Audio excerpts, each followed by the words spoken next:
रेणु चौधरी जी जयपुर से। राधे राधे राधे महाराज जी, सांसारिक दुखों से मन में अशांति रहती है और एक अज्ञात सा भय व्याप्त रहता है, उसका निवारण कैसे हो? हाँ, अगर आपने एकांतिक सुना हो तो कई बार एकांतिक में कहा है भाई तुम कितना भी कमा लो, कुछ भी कर लो, कोई भी पद प्राप्त कर लो, लेकिन शब्द याद सुनना उसे, चिंता, भय, शोक, मृत्यु, दुख, इनसे नहीं निकल सकते। तुम चाहे अरबों रुपया कमा लो, चाहे जितना बड़ा पद आप स्वीकार कर लो, यदि अध्यात्म का ज्ञान नहीं है तुम्हें, मन को आप जीतना नहीं सीखे हैं, तो आप चाहे जो हो जहां भी हो, ये शब्द याद कर लो, चिंता, भय, शोक, दुख, मृत्यु, इससे नहीं बच सकते। अब भय कल्पनात्मक भय, यहां सब उत्तर मिल जाते हैं। एक आए थे वयोवृद्ध, तो उन्होंने कहा भगवान की कृपा से सब पुत्र हैं, धन है, संपत्ति है, कई मेडल जीते, सब क्या क्या वैसे बता रहे थे, और कह रहे थे अब एक भय सता रहा है कि मरना पड़ेगा, ये सब छूट जाएगा। कहा यही, इसी भय को मिटाने के लिए समय मिला मनुष्य जीवन। अब ना मेडल साथ जाएगा आपका, और ना बेटा साथ जाएंगे, और ना रुपया जाएगा, ना तुम्हारा घर जाएगा। अब तुम्हें जाना पड़ेगा और शरीर भी छूटेगा। अब कहाँ जाना है उसका तुम्हें पता नहीं, और जहां जाना है यहाँ का सिक्का काम नहीं करेगा, वहां के लिए धन एकत्रित नहीं किया। राधा राधा राधा, अब भय तो लगेगा ही, घबराहट तो पैदा ही हो जाएगी, क्योंकि मरना तो पड़ेगा ही ना। ये बात, नाम जप करो, अच्छे आचरण, पाप आचरण करोगे घबराहट रहेगी, पहचान है। धर्म विरुद्ध आचरण करोगे, कोई नहीं जानता है, लेकिन वो कर्म भूत की तरह तुम्हारे ऊपर सवार होकर तुम्हें जलाता रहेगा, कल्पनात्मक भय देता रहेगा, बेमतलब की चिंता सताती रहेगी। मलिन पापाचारी मन का यही परिणाम होता है। हम सबसे गलतियां हो जाती हैं, ऐसा कोई नहीं जन्मा इस भूतल पर, या तो श्री भगवान या भगवत प्राप्त महापुरुष जो आते हैं उनके सिवा। जैसे आकाश से गिरा हुआ बूंद पृथ्वी में आते ही मलिन हो जाता है, ऐसे यहां जन्मा हुआ जीव माया का प्रवाह उसके ऊपर, भूमि परत भा ढाबर पानी, तिम जीवं माया लपटानी। और माया का मतलब है भ्रम पैदा कर देना, पापाचरण करवा देना। तो जब गलती हो जाती है तो वो हमको डराती है। एक गलती को छुपाने के लिए हम कई गलतियां करना शुरू कर, झूठ बोलना शुरू करते हैं, छल शुरू करते हैं, कपट कर लेते हैं। वो क्रमशः हमारे मन को मलिन करती चली जाती है। बड़ा अवसर मिला है, जैसे अपने लोग बैठकर चर्चा कर रहे हैं, साधु संग मिला है, अगर अब सुधार कर लो तो हो सकता है। जैसे आपका मन डिप्रेशन में जा रहा है, ये पाप का लक्षण है। आपके द्वारा ऐसे आचरण बने हैं जो ऐसा क्रॉस चिंतन कराते कराते आपकी शक्ति को कमजोर कर दिया। अब बार बार लड़खड़ा करके उसी चिंतन में गिर जाता है संसारिक, और घबराहट पैदा हो जाती है। ऐसे कल्पनात्मक भय आने ऐसा हो गया तो क्या होगा? अब वो भय, अब वो धीरे धीरे जिंदा मरा हुआ हो जाता है, कल्पनात्मक भय सता रहा है। उसी से बचने के लिए तो ये अध्यात्म है, उसी से बचे। इसके लिए आप औषधि ले लो, फिर सांसारिक चिंतन। जब तक भागवतिक चिंतन नहीं होगा तब तक विश्राम नहीं मिलेगा। देखो, सबको ये पता है कि नींद में आपकी जीवनी शक्ति बढ़ती है, इंद्रियां फ्रेश हो जाती है, एकदम बल आता है। क्या खास बात है नींद में? कौन सी औषधि मिली तुम्हें? केवल 6 घंटे संसार का चिंतन छूटा। आप खास बात देख लीजिए, आप जो बेहोश रहे नींद में, तो केवल 6 घंटे संसार का चिंतन छूटा तो आपको फ्रेश लगा, यार आज बहुत अच्छा सोया। नहीं, 6 घंटे संसार। अगर आप जीते जी चैतन्यता में संसार का चिंतन छोड़ दें तो कैसे आनंद में रहेंगे? यही अध्यात्म है। संसार का चिंतन छूटा, भगवान के चिंतन में मगन होकर सब काम कर रहे हैं। राधा राधा राधा राधा झाड़ू लगा रहे हैं, फावड़ा चला रहे हैं, व्यापार कर रहे हैं, ऑफिस जा रहे हैं, रसोई बना रहे हैं, राधा राधा राधा राधा राधा। तो आपको पाप कर्म से बचाएगा नाम। आपको भय लगेगा कि मैं पाप नहीं करूंगा, फिर आपका मन अच्छे अच्छे भाव देने लगेगा, भाव में एक आनंद आने लगेगा। जब पाप हो जाते हैं तो गलत भाव होता है, वो जलाता है मन, वो चिंता करता है।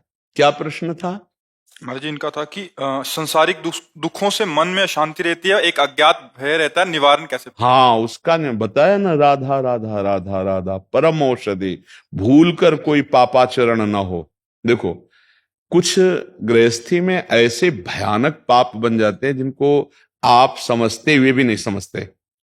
जैसे गर्भ हत्या है, गर्भ पतन है, कितना बड़ा भ्रूण हत्या, गर्भ हत्या पाप है। क्या माताएं बहनें इन बातों को समझती हैं कि मैंने कौन सा महापाप कर दिया है? उसको खिलवाड़ समझ रहे हैं। नहीं चाहिए, हटा दे। तो तुम्हें सावधानी रखनी चाहिए। गर्भस्थ शिशु की हत्या करा दी। कई ऐसे अपराध होते हैं जिनको हम जानते हैं कि शायद ये पाप हो। हमें तो लगता सबको पता होगा। ये तो पता ही होगा कि हम जो गर्भ हत्या कर रहे हैं पाप है कि नहीं है। कोई बिरला ऐसा है जो गर्भ हत्या न कराता हो, बिरला। नहीं, प्रायः ये गलतियां गृहस्थी में सब लोग कर देते हैं। फिर उन कैसे तुम्हारा हृदय प्रसन्न रहेगा? तुम माँ हो, तुम्हारे आंगन में बच्चा खेल रहा हो, एक थप्पड़ मारे आकर कोई बच्चे का, तो तुम बर्दाश्त नहीं करोगी। उसी बच्चे के अंग भंग अंदर करवा कर नष्ट कर देती, चाहे बच्ची हो चाहे बच्चा। अच्छा, अगर बच्ची है तो तुम किसी की बच्ची थी तभी तो तुम मां बनी। तुम्हें अगर सुरक्षित न रखा जाता तो सृष्टि का कैसे? तो ये जो आजकल दिमाग में बैठ गया ना कि बच्चियां, हम कहते हैं कि ये मूर्खता छोड़ो। राष्ट्रपति है हमारे देश की, भारत की राष्ट्रपति देवी है नहीं? हाँ, तो अब इससे बड़ा कोई पद है भारत में? सबसे बड़ा पद ये दैवी शक्ति ही तो विराजमान है उसमें। ये भ्रम छोड़ो। ऐसी गलतियां बहुत सी गृहस्थी में हो जाती है। देखो कैसे मन शांत रहेगा। आपकी बात मैं नहीं कर रहा हूं, मैं ऐसे समाज की बात कर रहा हूं।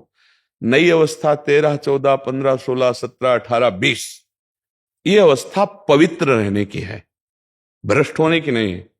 अब आप दोस्त बनाओगे, चाहे बच्चा हो चाहे बच्ची हो, इंद्रियों का संयम तो है नहीं, शास्त्र ज्ञान है नहीं, आप गंदी बात करोगे, आपका मन अपवित्र हो गया। फिर उस गंदी बात में ब्रेक नहीं रहती, फिर वो कहीं भी कैसे भी अब आप किसी की गृहस्थी में जाओगी, फिर आपका मन जो बहुत जगह से मन विचलित हो चुका है, अब आपका मन संयम में रहेगा, अब आपका मन शांत रहेगा। आतंक मच जाएगा? नहीं मच जाएगा। चाहे पुरुष हो आप, चाहे आप स्त्री हो, अगर आपके आचरण, आपका चरित्र सुरक्षित नहीं है तो कैसे बर्दाश्त होगा? एक अपने पति से प्रेम करने वाली है और उसका पति दूसरी की तरफ, अब वो कैसे जिए, कैसे बर्दाश्त हो? एक पति अपनी पत्नी को प्राणों से भी अधिक प्यार करता है, वो किसी दूसरे की तरफ देख रही, कैसे वो जीवित रहे, कैसे वो सुरक्षित अपने मन को रखे? कई ऐसी गलतियां हम गृहस्थी में करते हैं, शुरुआत से ऐसी गलतियां हो जाती है जिससे पूरा जीवन उसका दंड भोगना पड़ता है। तो हमें लगता है कि अगर हम शास्त्रों का ज्ञान प्राप्त करें, हम अपने धर्म को समझें, हम अपनी मर्यादा से चलें, तो ये शिकायत नहीं आएगी कि हमारा मन, यही डिप्रेशन की प्रथम स्थिति यही है जो आपने वर्णन की, यही डिप्रेशन की प्रथम स्थिति है। थोड़ा गाढ़ चिंतन और बढ़ जाएगा इधर तो आपको दवाई की जरूरत पड़ने लगेगी। इसलिए बहुत सावधान। ये दवाओं से ठीक होने वाली बातें नहीं है, ये विचार को पवित्र करने की बातें हैं। और दवाई कितने दिन खाओगे आप? वो आपको साइड इफेक्ट भी करेंगे। ऐसा नहीं कि अमृत है। आप विचार के द्वारा क्यों नहीं ठीक कर सकते? आप नाम जप कीजिए, अच्छे आचरण कीजिए, भगवान का भरोसा रखिए। कर्म का फल अवश्य मिलता है, बुरे कर्म का जब मिलता है तो अच्छे कर्म का क्यों नहीं मिलेगा? हम मंदिर जा रहे हैं, हम नाम जप कर रहे हैं, नाम कीर्तन कर रहे हैं, हम भगवत चरित्रों का गायन कर रहे हैं, हमारा मंगल क्यों नहीं होगा? पर देखो, चरित्रहीनता भगवान में नहीं लगने देगी। नास्तिकता बड़ी जोर से फैल रही है क्योंकि पापाचरण हो रहा है। जो पै दुष्ट हृदय सोई होई, मोरी सन्मुख आव की सोई, पापवंत कर सहज स्वभाव, भजन मोरते भाव। पापी पुरुष, दुष्ट पुरुष यही कहेगा, कहां भगवान, कौन भगवान? क्योंकि अगर मान ले कि भगवान है तो सुधार होना शुरू हो जाए। तो इसलिए हमें लगता है कि हम अपनी गलतियों का प्रायश्चित करें, भगवान नाम जप करें, हमसे कोई गलती ना होने पावे। ये ना सोचा जाए कि हम स्वतंत्र हैं, जो चाहे भोग लें, जो चाहे कर लें। ऐसा नहीं है। आप स्वतंत्र नहीं हो, कोई भी ईश्वर है और वो जला रहा है क्योंकि तुमने कर्म ऐसे किए हैं। दंड विधान पक्का है, ऐसे पुरस्कार भी मिलता है। आप समझो, जैसे हम ठीक से चल रहे हैं तो हमारे भगवान हमको देख रहे हैं, पूर्व में किया हुआ पाप दंड हम भोग रहे हैं, आगे हम सही से चल रहे हैं तो हमारा मन प्रसन्न रहेगा, यद्यपि कष्ट में है। और मन प्रसन्न रहेगा। और अगर हम गलत हैं, शरीर स्वस्थ है, सब व्यवस्था है, तो भी हम जलते रहेंगे, क्योंकि वो ऐसे भाव देता रहेगा पाप कर्म कि हम जलते रहेंगे, हमारे अशांत। ये इसको बुद्धि को ठीक करना है, राधा राधा बोलो, सही आचरण चलो, भोजन सही करो, अभी सब जीवन ठीक हो जाएगा। हम लोगों से गलतियां होना स्वाभाविक है, लेकिन सुधार करें, उसी गलती में ना फंसे रहे। अपने लोग बहुत गलतियां किए हैं और चाहते हैं कि हम सुखी हो जाएं। कैसे सुखी हो? फसल में बोओगे बमूर, चाहोगे दाख छुहारा, तो मिलेगा क्या तुम्हें? तो एक कर्म भूमि है, आप जो कर्म कर रहे हो उसका परिणाम बहुत गलत आता है। अच्छे कर्म करोगे उसका परिणाम बहुत अच्छा आता है। तो हमें लगता है कि अब प्रायश्चित कर ले, अभी समय है, नाम जप करो, अच्छे आचरण करो, और सब कोई जानता है कि ये गलत बात है, गलत बात को वो मत करो। कोई देख रहा है तुम्हें, ऐसा मत सोचो कि यहां कोई नहीं देख रहा। हमसे पाप तभी होते हैं जब लगता है यहां कोई नहीं देख रहा, लेकिन उसी समय सोचो तुम्हें कोई देख रहा है। जो सबको देखता है वो तुम्हें भी देख रहा है, जो सब जगह है वो तुम्हारे पास भी है, जो सब में है वो तुम में भी बैठा हुआ है। तो गलत ना करोगे तो नहीं आएगा। अब उसका उपाय है बचने का, नाम जप करो, भगवत लीला का गायन करो। जैसे 20 ही मिनट सही, भागवत है, एक एक अध्याय रोज पढ़ लो, देखो उसका प्रभाव तो देखो। और जो प्रसाद पाओ भगवान को अर्पित करके, भोग जो पाओ, तो ऐसे ही उनका नाम स्मरण करो, भाव से अर्पित कर दो। अभी देखो बुद्धि शुद्ध होने लगेगी। अपवित्र अन्न, अपवित्र विचार, तो जीवन कैसा अशांत रहेगा। अब हमारी बातें समझ में आ रही हो तो समझ लीजिए, ना समझ पाओ तो राधा राधा तो समझ ही लो। जितनी बार कहोगे राधा राधा, तुम्हारे पाप नष्ट होंगे, तुम्हारा हृदय पवित्र होगा। या जो नाम प्रिय हो सो नाम जप करे जी। मनोज भाटी जी, राधा राधा। गुरुदेव आपके चरणों में कोटि कोटि प्रणाम। गुरुदेव, मेरा प्रश्न है कि मैंने कुछ समय से श्रीमद् भगवत गीता जी का स्वाध्याय करना शुरू किया है। भगवत गीता के 3रे अध्याय में कर्म योग। नाम कितना जपते हैं आप? किसका प्रश्न है? नाम जप करते हैं? हाँ, तभी समझ पाएंगे। क्योंकि अगर बुद्धि का मार्जन नहीं हुआ नाम के द्वारा, भजन के द्वारा, मंत्र के द्वारा, तो गीता भगवत वाणी है, केवल अर्थ पढ़ने से समझ में नहीं आएगी। जब तक बुद्धि में भागवतिक प्रकाश नहीं होगा तब तक गीता जी समझ में नहीं। आजकल कोई भी गीता की टीका कर रहा है, गीता ऐसे नहीं। 2 चीजों में समझना चाह रहे हैं, कर्म योग और कृष्ण भावना भावित कर्म योग, इन दोनों में समझ रहे हैं महाराज। कर्म और कर्मयोग ये अंतर हो गया। कर्मयोग और कृष्ण भावना भावित तो एक ही बात है। बिना कृष्ण भावना से भावित हुए कर्मयोग होता ही नहीं है, उसी को कर्मयोग कहते हैं। कर्म और कर्मयोग, इसीलिए कह रहे हैं भजन करो तब समझ में आएगा। आप हमारे यहाँ समझ रहे हो, आपके प्रश्न में जो त्रुटि है, कर्म और कर्मयोग इसमें अंतर है। श्री कृष्ण भावित कर्म और कर्मयोग में कोई अंतर नहीं है, एक ही बात है। संपूर्ण प्राणियों को भगवान का स्वरूप समझ करके निष्काम भाव से जो भी हमारे शरीर में बल है, जो सामग्री है, उसको सेवा में लगा देना। जहां अधिकार मिला है, जैसे आपके परिवार में 10 लोग हैं तो आपको 10 लोगों की सेवा का अधिकार मिला है। खूब धर्मपूर्वक धन कमा रहे हैं, परिवार को भगवत भाव से सेवा कर रहे हैं, कोई कामना नहीं कर रहे। उनका क्या कर्तव्य है? हमको इससे नाराज नहीं होना, हमको अपने कर्तव्य का पालन करना है, बिल्कुल कोई कामना नहीं। तो भगवत समर्पित, भगवत भाव से किया हुआ कर्म योग हो जाता है। कर्म संसार के लिए, योग भगवान के लिए। समझ रहे? जो परमात्मा के निमित्त किया जाता है उसे योग कहते हैं। तो कर्म संसारिक हो रहा है लेकिन उसे समर्पित भगवान को करना है, कृष्ण भावना भावित, तो कर्म योग हो गया। और केवल अपनी इंद्रियों की तृप्ति के लिए जो किया जाता है उसे कर्म कहते हैं। कर्म 2 प्रकार के होते हैं, एक शुभ कर्म होता है, एक अशुभ कर्म। शुभ कर्म होता है पुण्य कर्म, अपने सुख को लेकर होता है, ये दान करेंगे तो ये मिल जाएगा, ये करेंगे तो ये मिल जाएगा। और पाप कर्म, जिनको हम अज्ञान के कारण करते हैं कि ये भोग लें तो सुखी हो जाएंगे, इसको भोग लें तो सुखी हो जाएंगे, ऐसा।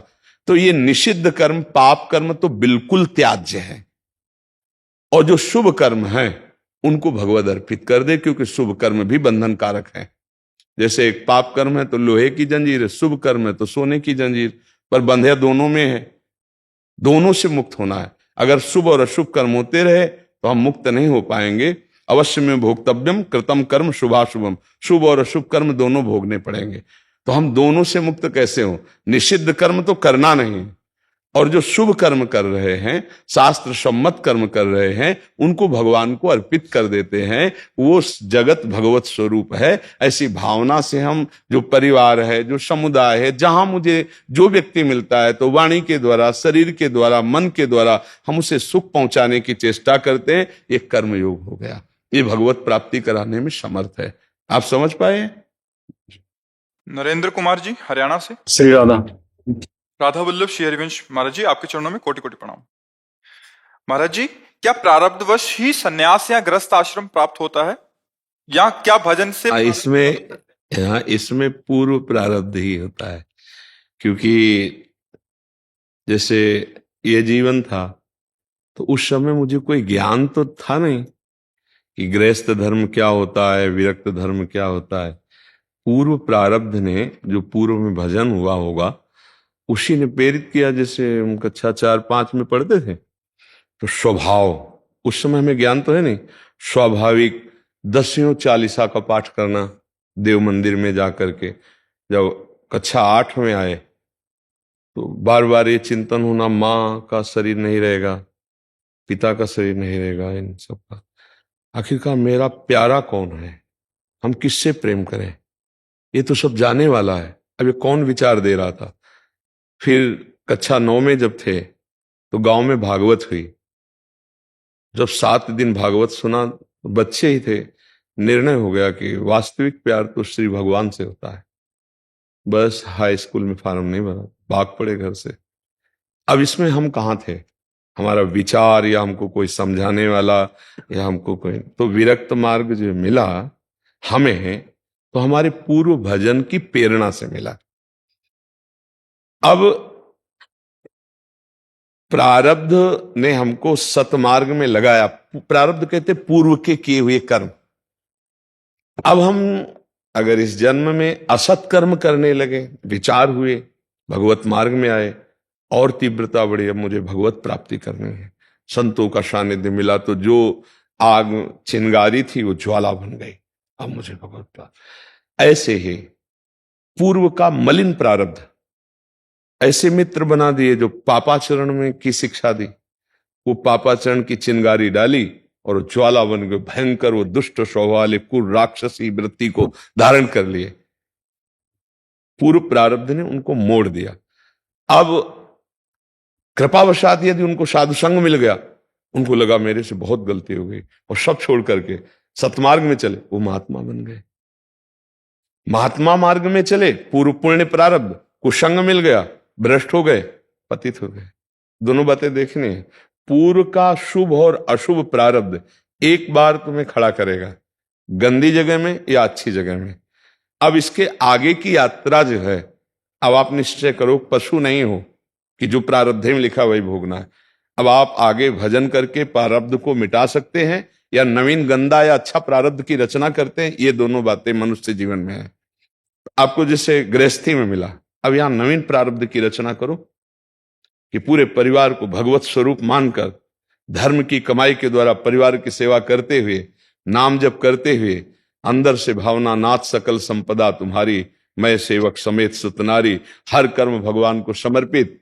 अभी देखो प्रारब्ध बदलने लगेगा।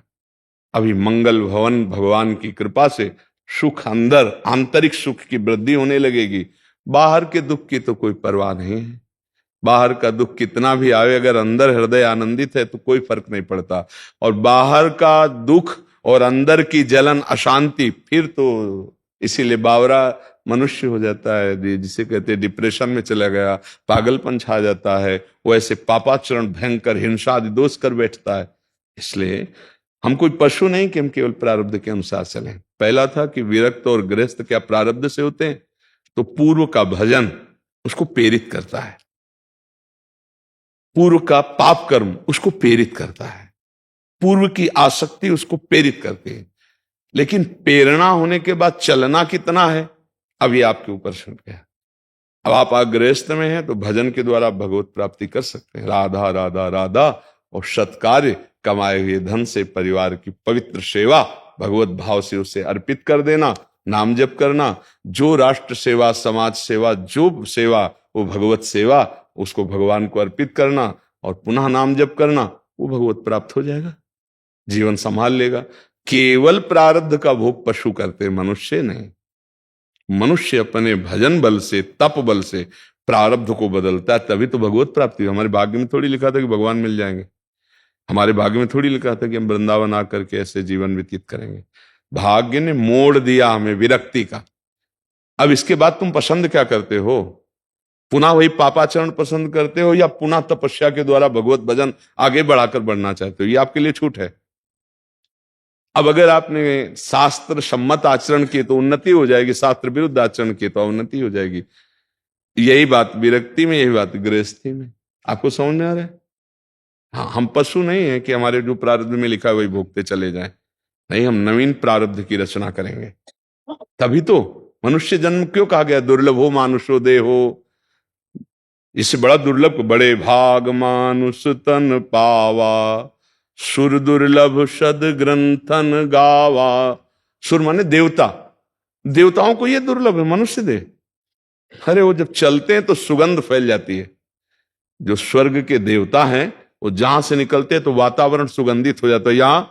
यहां से दुर्गंध, यहां से दुर्गंध, नीचे तो सब दुर्गंध ही के द्वार है। सो के उठो तो कीचड़, छिड़को तो नाक में, क्या है? दुर्गंध ही तो है। ये दुर्लभ दे है, देवताओं को दुर्लभ दे है। और लिखा सुर दुर्लभ शद ग्रंथन गावा, तो किस काम के लिए दुर्लभ है? साधन धाम मोक्ष कर द्वारा, पाई न जे पर लोक सम्हारा। जो साधना करके भगवान की प्राप्ति करते हैं वो देवता नहीं कर सकते। एक बात खास है, साधना के द्वारा अपनी उन्नति करना, अपनी इंद्रियों को पापाचरण से बचाकर अच्छे मार्ग में लगाने के लिए मनुष्य देह मिला है। अब यदि मांस खाओगे, शराब पियोगे, व्यभिचार करोगे, दूसरे का धन अपहरण करोगे, हिंसा वृत्ति करोगे, तो आपने अपने प्रारब्ध को मिटिया मेट कर लिया। अब अगला जो आएगी ये फसल, पिछली फसल तो भोग ही रहे, अगली जो फसल आएगी मिटिया मेट कर देगी। और आपने अपनी इंद्रियों को संभाला, नाम जप किया, दूसरों को वाणी से, शरीर से, संकल्प से सुख पहुंचाया, सब में श्री भगवान है, मंगल हो गया, जीवन कृतकृत्य हो गया। ये बात समझना है। हमारा मनुष्य जीवन बड़ा दुर्लभ है। कल एक प्रश्नकर्ता से यही बात हुई, वो कह रहे थे कि सबसे बड़ा पछतावा क्या है? प्रश्न किया था, यही पछतावा है, पूरा जीवन निकल गया और कमाई एक पैसा की नहीं कर पाए। देखो, इस देश का नियम है, इसका नाम मृत्यु लोक है, अलग अलग होता है। इस देश का एक भी पैसा, एक भी सामग्री, एक भी रिश्ता, यहां तक कि शरीर भी यहीं छुड़वा लिया जाता है, छूट जाता है ना। अब संग जाता है जो पाप कर्म करते हो या जो पुण्य कर्म करते हो या जो नाम जप करते हो। पाप पुण्य कर्म दोनों नाशवान है। पुण्य कर्म सुख भोगा के नष्ट हो जाएगा, पाप कर्म दुख भोगा के नष्ट हो जाएगा, लेकिन भजन अविनाशी है। इसीलिए कबीरदास जी कह रहे, कबीरा सब जग निर्धना, धनवंता नहीं कोई, धनवंता सोई जानिए जाके राम नाम धन। यदि आपने नाम जप कर लिया तो आपको पछतावा नहीं रहेगा, अगर नाम जप नहीं किया तो पछतावा रहेगा। पुण्य कर्म तुम्हें बचा नहीं पाएंगे, नाम जप बचाएगा, भगवान नाम जप कर। तो हमें लगता है कि गृहस्थी में रह करके यदि हम ठीक से चले, पापाचरण ना करें, कोई ये गंदी बातें खाएं पिए ना, गंदे आचरण ना करें और नाम जप करें और अपने कर्तव्य को पूजा माने, अपने कर्म को हुई पूजा माने, योग बना ले, कर्म को योग बना ले। कर्म योग के द्वारा भगवान की प्राप्ति होती है। पक्का हमारा प्रारब्ध क्षीण हो जाएगा और नवीन भाग्य की रचना हुई, भगवान से मिलन हो जाएगा। ये दुखालय संसार से हटकर महान सुख में निमग्न हो जाएंगे। समझ आ रहे जी? योगी चैतन्य जी, आकाश, प्रणाम महर्षि। महर्षि, कई साधकों को देखते हैं कि साधना की निरंतरता नहीं बन पाती, क्या ये संस्कार से है या मन की चाल है? मन की चाल। पूर्व प्रारब्ध स्फुरना करता है, भोगों का संयोग दिलाता है, ना कि भोगों में भ्रष्ट कर देता है। क्योंकि अगर प्रारब्ध के अनुसार ही हमारी साधना होती तो कभी भगवत प्राप्ति नहीं होती। प्रारब्ध दो ही कर्मों का होता है, शुभ और अशुभ कर्मों का, जो पूर्व में किए हैं उनके संस्कार होते हैं। जैसे हमारा मलिन संस्कार है, कामाशक्त या क्रोधाशक्त, वो स्वभाव में कारण शरीर में उसका ज्यादा प्रभाव होता है। बोले बड़ा कामी स्वभाव का है, बड़ा क्रोधी स्वभाव का है, बड़ा लोभी स्वभाव का है, तो उसका प्रभाव सूक्ष्म शरीर पर, अंतःकरण धर्म पर पड़ता है और उससे क्रियान्वित स्थूल शरीर होता है। लेकिन हम तीनों शरीर से अलग हैं और यही समझने के लिए हमें मानव देह मिला है। हमारा इन तीनों शरीरों से न कभी संबंध था, न है, न रहेगा, लेकिन फिर भी भ्रम से हम इसे स्वीकार कर लिए हैं। इसी भ्रम को मिटाने के लिए मुझे मानव देह मिला है। इन शरीरों के संस्कारों के दृष्टा बनकर स्थूल सूक्ष्म कारण हम देख रहे हैं और अंतर में निरंतर गुरु के द्वारा दिया हुआ मंत्र और गुरु के द्वारा दिया हुआ नाम, उसके सुमिरन में लगे हुए हैं। अब प्रमाद स्थिति अगर साधक करेगा तो संस्कार उस पर चढ़ बैठेगा, भ्रष्ट करा देगा।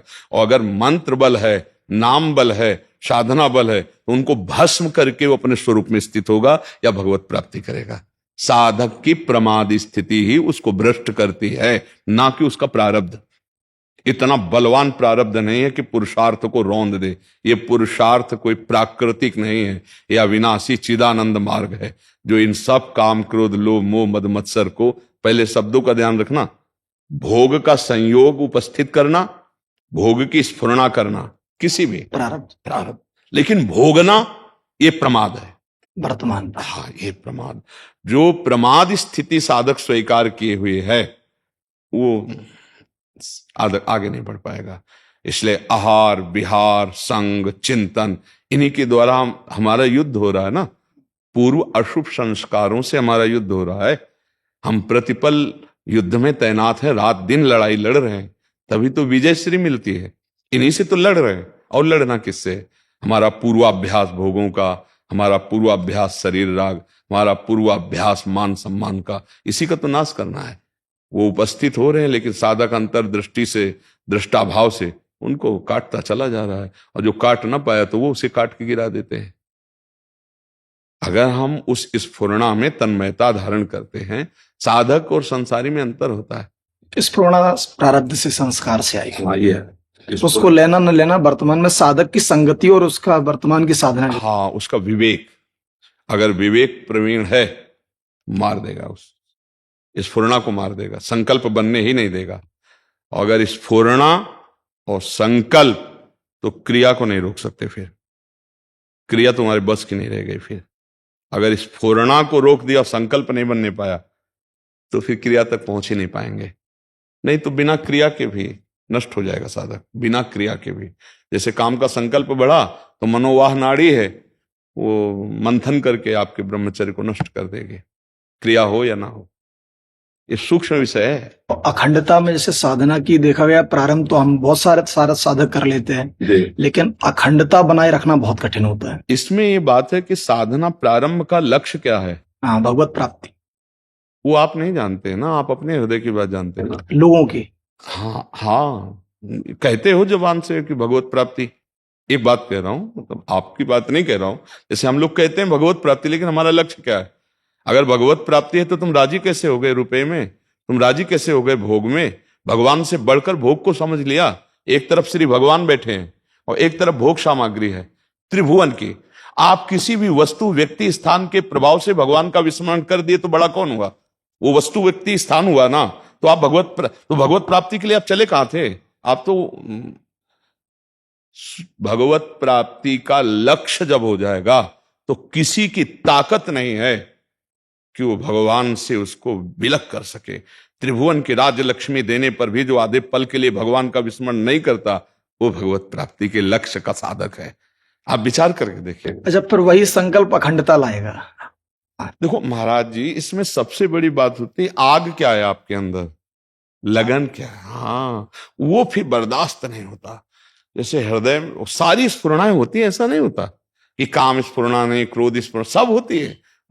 रोना पड़ता है जब साधक विवश होता है, तो रोता है गुरुजनों के चरणों में कि अब बस नहीं रह गए, बहुत जला रहा है मन, नहीं तो सह जाओ। यम ही न विथिन्त्येते पुरुषम पुरुषर्षभ सम दुखा सुखाधीनम सोमृतत्वाय कल्पते, वो अमृत पद का अधिकारी हो गया जो आई हुई व्यथाओं को। स्फुरणा कोई साधारण थोड़ी होती है। जब काम की स्फुरणा, क्रोध की, ये जो वेग आते हैं, इनको तो कोई महात्मा ही सह सकता है, नहीं तो एक मिनट के अंदर तन्मयता प्रदान करते हैं। जो तन्मय नहीं हो पाया स्फुरणा में, वो संकल्प नहीं बनने पाएगा, ध्यान रखना। जहां अपनी मांग मान ली, जैसे मन कह रहा है, वो नेत्रेंद्री के साथ हुआ तो वो रूप देखना चाहता है। अब उस समय आप विवेकवान हैं, आप समझ रहे हैं कि मन नेत्रेंद्री के साथ होकर रूप देखना चाहता है, मेरा विषय नहीं है, तो आप लड़ सकते हैं, आप उसे अनुमति नहीं देंगे। और जब ये हुआ कि मैं रूप देखना चाहता हूं, मन खत्म, तन्मय कर लिया, अब आप फंस गए। मैं किसी भी इंद्री के साथ जुड़ा अंतःकरण धर्म का, वो आपको मारेगा। मैं भोगना चाहता हूं, मैं चखना चाहता हूं, मैं सूंघना चाहता हूं, शब्द स्पर्श रूप रसगंध, 5 मना खष्टान इंद्रियाणी प्रकृति स्थानी कर सती। लेकिन आप सच्चिदानंद वपु भगवान के अंश हैं। भक्ति ज्ञान, आप आत्मस्वरूप हैं। 2 में 1 स्वीकार कर लो। आप इनके दृष्टा हैं, साक्षी हैं, भोक्ता नहीं हैं। भोक्ता वो हैं, आप भोक्ता नहीं। कर्ता वो हैं, आप कर्ता नहीं। कर्ता और भोक्ता भाव जब तक रहता है तो विमूढ़ता बनी रहती है, मूढ़ता छाई रहती है। अहंकार विमूढ़ आत्मा कर्ता हमिति मन्यते। आज मेरा मन कह रहा है ये खाऊंगा, रसेंद्री और मन मिल गया, तो आप कैसे मिल गए? मैं खाऊंगा, कितनी बड़ी भूल हो गई। रसेंद्री मांग रही, अब उचित है तो दीजिए, अनुचित है तो मना कर दीजिए। लेकिन जब मैं खाऊंगा तो उचित अनुचित का विचार ही खत्म हो गया। हर विषय से मैं भोगूंगा। तो जनेन्द्री और मन मिल गया, जनेन्द्री मन मिल गया, त्वगेंद्री स्पर्श सुख की आकांक्षा कर रही। क्या मैं स्पर्श सुख का भोगता हूं? नहीं। अब बचा जा से पर, ज्ञान बघारना सरल है, समझ। उस समय ज्ञान उस समय स्थिति रहला, यही गुरु कृपा, यही भगवत कृपा, यही अभ्यास।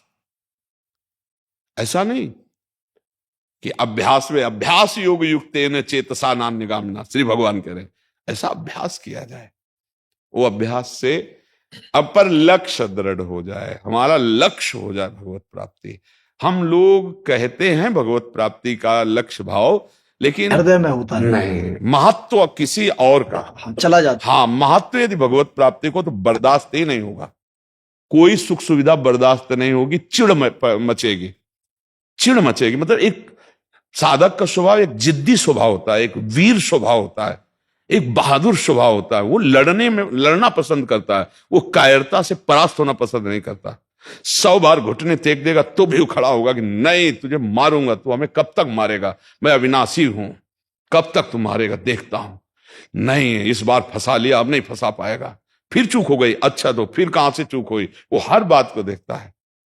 हमें लगा आज तक कि अगर गुरुजनों की वाणी के अनुसार चला जाए तो कभी फंसा हो ही नहीं सकता, शास्त्र सम्मत वर्ताव हो तो कभी फंसा हो ही नहीं सकता। हम जब शास्त्र सम्मत वर्ताव से चूक जाते हैं, वहीं हम मारे जाते हैं। कहीं ना कहीं संकल्प बन जाता हो। हाँ, महत्व बुद्धि। हाँ, हर इंद्री के भोग का एक अपना आकर्षण है, और उसको मैं भोगता हूं ऐसा मानना, ये अज्ञान हमें भ्रष्ट करता है। बस आज मैंने बहुत सुंदर पाया, बना भोगता, तो मर अगली बार तुझे और इंद्री फंसाएगी, दूसरी फंसाएगी, तीसरी फंसा। तो साधक ये समझ ही नहीं पाता कि सच्चिदानंद सुख क्या है। वो इसी सुख को, तभी तो महापुरुषों के संग से ही हमारी साधना प्रारंभ होती है, बचती है और परिपक्व होती है। अगर महापुरुषों का संग ना हो तो बाजार बहुत बढ़िया है, फ्री है सब। यहां जिस कोटि का साधक होता, उस कोटि का फ्री भोग उसके सामने रखा जाता है, उस कोटि की संपत्ति वैभव उसके सामने आती। बोलो प्रभु को, लगो इसमें। अगर साधक का महत्व प्रभु से ज्यादा किसी भोग का है तो विश्राम मान लेगा कि चलो प्रारब्ध भोग है, भगवान की यही इच्छा है, और वो उन भोगों में, और समझ नहीं पाया भगवान की इच्छा करके। हम अच्छे साधकों की बात कर रहे हैं कि भाई प्रयास तो बहुत किया पर प्रारब्ध प्रबल है, और भगवान की इच्छा है तो भोग लेते हैं, बस मारा गया। यही लड़ाई में मारा गया। भगवान की इच्छा अभी आप जाने ही नहीं, भगवान की इच्छा अगर भोग होती तो सरकार स्वयं आदेश कर रहे हैं, मात्रा स्पर्शास्तु कौन्ते शीतोष्ण सुख दुखदा आगमा पाइनो अनित्यास तास्ति तिक्षस्व भारत। भगवान आदेश कर रहे हैं, ये ज्ञानियों का नित्य बैरी, इस काम को तुम मार, ये महापापी महाभोक्ता कभी तृप्त ना होने वाला मार अर्जुन। तो भगवान इच्छा करेंगे कि तुम भोग लो, वो कह रहे मार। यही बात साधक जा चूक कर देता है, शास्त्र विरुद्ध बात आई अंदर, मारा जाता है। जहां कहा गया यहां संग ना करो, वहां संग करोगे मारे जाओगे।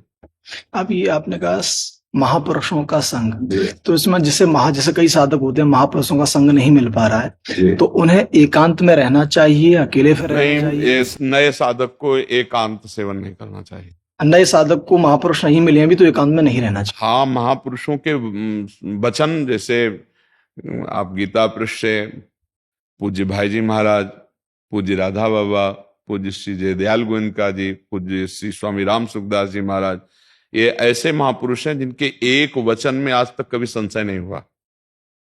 एक वचन में कभी ऐसा नहीं लगा कि पूज्य भाई जी ने ऐसा क्यों लिख दिया, एक वचन में नहीं लगा।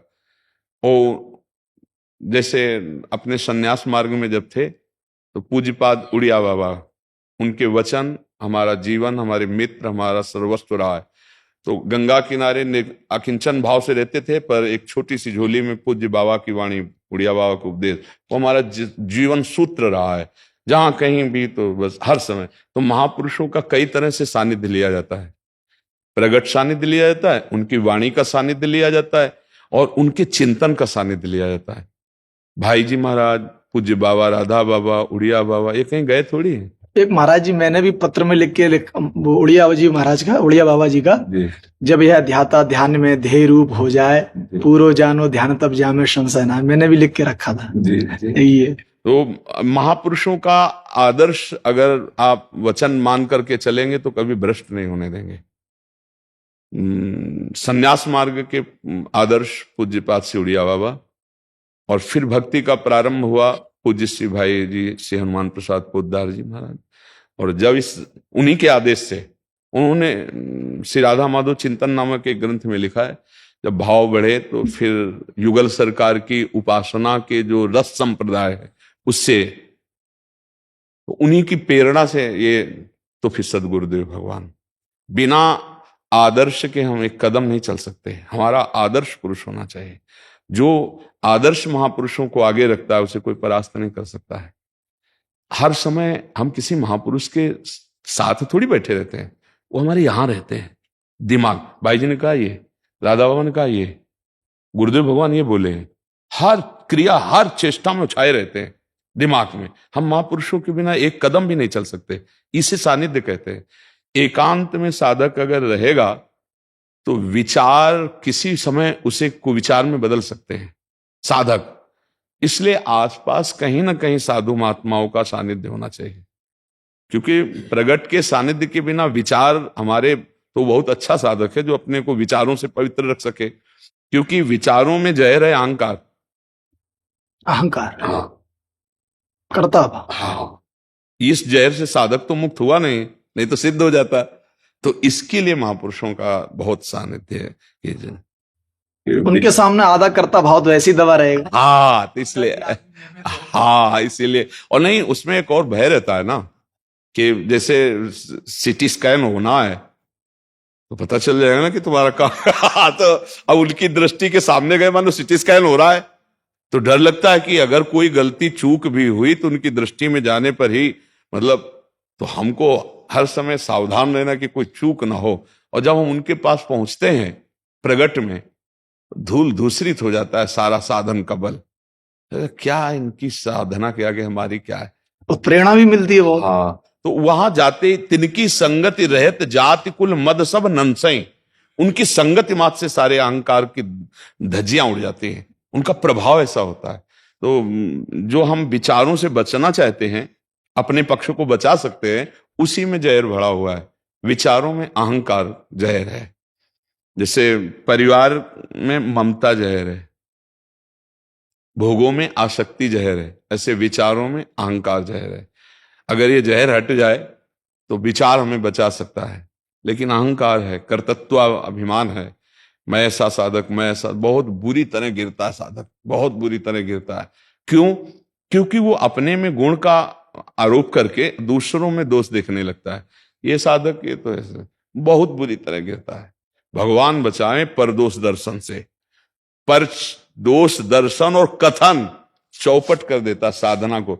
और ये विचार में अहम होने के कारण अब किसी को खीर पाते देख के कहे रसेंद्री का केवल दुलार कर रहा है, ए द्रव्य लेकर के क्या कर, मतलब अब ये जो शुरू हुआ विचारों में अहंकार, ये विष मार देगा उसे। इसमें मैं आ गया। एक महाराज जी हमारा स्वयं का अनुभव है।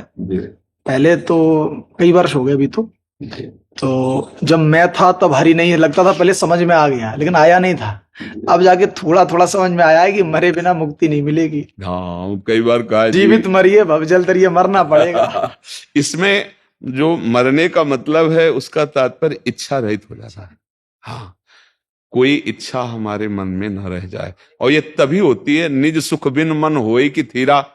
जब तक भगवदानंद स्फुरित नहीं होगा तो मन को आप समझा के नहीं रोक पाएंगे। तो इसीलिए राधा राधा राधा, हम अपनी बात कहते हैं, हमारा राधा राधा राधा राधा राधा राधा, राधा नाम सुधार समरसे तुम जिह्वास्त में विह्वला।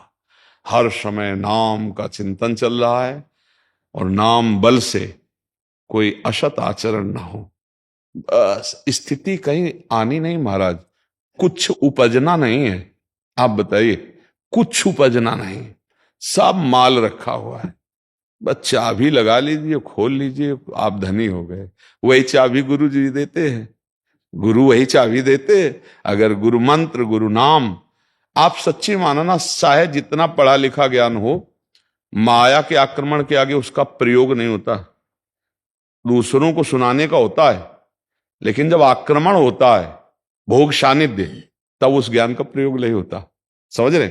और जो कृपा पात्र भजनानंदी है तो वो उपदेश भले न दे पावे, लेकिन अवसर पर ज्ञान काम करेगा, अवसर पर ज्ञान। इसीलिए गोस्वामी जी कहते बारी मथे घृत हो ये बरु, सिकताते बरु तेल, बिनु हरि भजन न भवतरीय, यह सिद्धांत अपे भजन।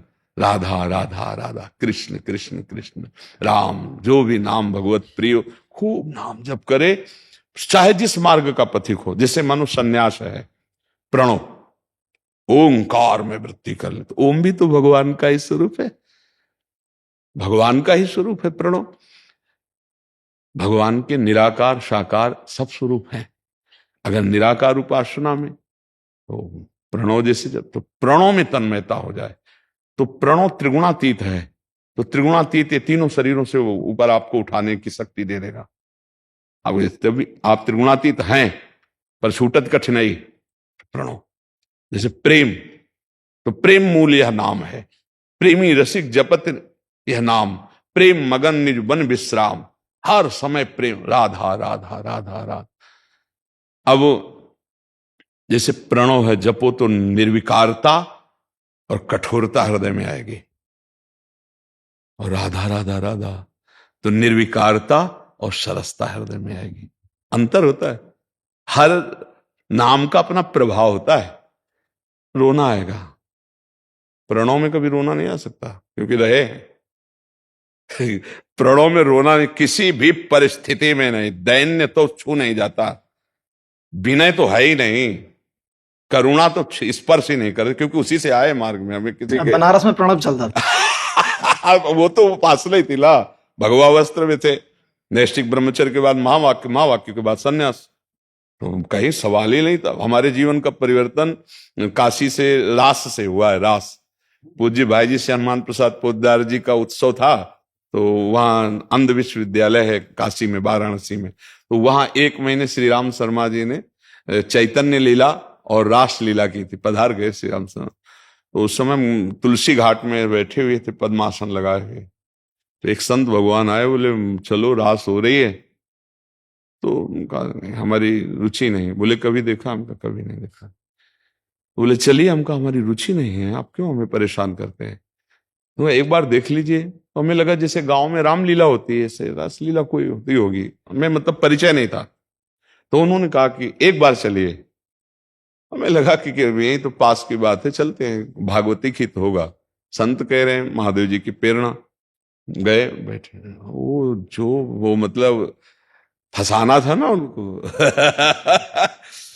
जो देखा चैतन्य लीला, दिन में रात में रास लीला। अब तो नशा चढ़ गया, रोज पहले जाके बैठ जाते थे। 1 महीना जब हुई ना, भाई जी के पद पहले होते थे और फिर होती थी लीला। अब 1 महीने में जब हुआ लीला समाप्त हो जाएगी, तो लगा अब जी नहीं सकता इस लीला के बिना। अब प्रणब कहाँ गए?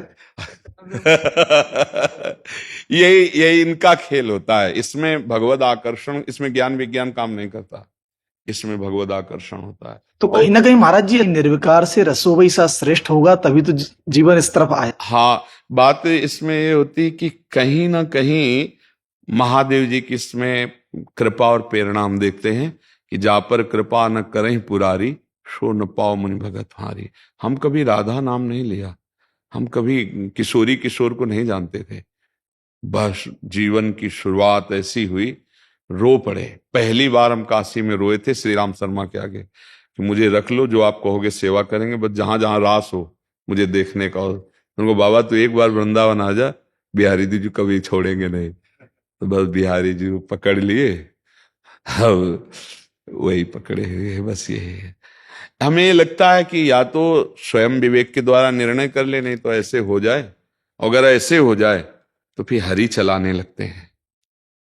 हाँ, और जब हरि चलाते हैं तो ऐसे चलाते हैं माँ की तरह। जैसे माँ अपने बच्चे को चलाना सिखाती ना, तो ऐसे चलाती है। वो पास ही पास चलती कि गिरेगा तो मेरी बाहों में गिरेगा, क्योंकि लड़खड़ा सकता है, बच्चा है ना। तो करो सदा तिनके रखवारी, जिम बालक राखे मातारी। तो योग और प्रेम योग बहुत अंतर हो गया। जो जैसे उसमें अष्टांग योग ज्ञान के लिए बहुत सपोर्ट करता है, इसलिए अष्टांग योग भी था और सांख्य योग तो था ही। लेकिन जब इस प्रेम मार्ग का किनका महापुरुषों की कृपा से, तो ये ऐसा ही है। दीयमानम न गृहणंत बिना मत सेवनम जना, मोक्ष आदि सुख भी हे और लघु लगने लगते हैं जब इनकी प्रेम माधुरी राधा माधव की प्रिया प्रीतम की स्पर्श करती है। तो फिर लगता है कि जैसे मधुसूदन सरस्वती जी बोल उठे, कृष्णात् परम किमपि तत्व महम न जाने, ऐसा। फिर राधा तत्व, कृष्ण तत्व का तो चमत्कार देखा ही है, पर राधा तत्व वेणु करान्य पतिता स्खलितम चिखंडम भ्रष्टम च पीत वसनम ब्रजराज सुनो यस्याह कटाक्ष सर्पात विमूर्छितस्य ताम राधिकाम परिचरामि कदा रसेन। बोले लालजू की, श्री कृष्ण चंद्रजू की बंसी गिर गई, पीतांबर खिसक गया, मोर मुकुट भी गिर गया, हुआ क्या? बोले यस्याह कटाक्ष सर्पात विमूर्छितस्य, पर ब्रह्म परमात्म तत्व कोटि कोटि कामों को अपनी मुस्कुराहट से मूर्छित कर देने वाले श्री कृष्ण को प्रेम मूर्छा गई। बोले क्या हुआ? बोले किशोरी जी ने मुस्कुराकर तिरछी चितवन से देख लिया। यस्या कटाक्ष सर्पाति विमूर्छितस्य।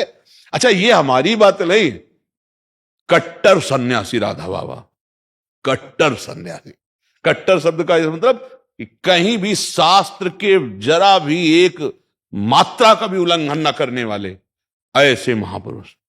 एक जब पूज्य श्री जयदयाल जी महाराज के संग में, तो जब श्री कृष्ण की बात आती तो बाबा उदास हो जाते और कहते कि मेरी रुचि नहीं। तो बोले एक बार भाई जी से मिल लो, हनुमान प्रसाद पोद्दार जी। मैंने मुझे किसी से नहीं मिलना, बहुत ऐसा स्वभाव बाबा का।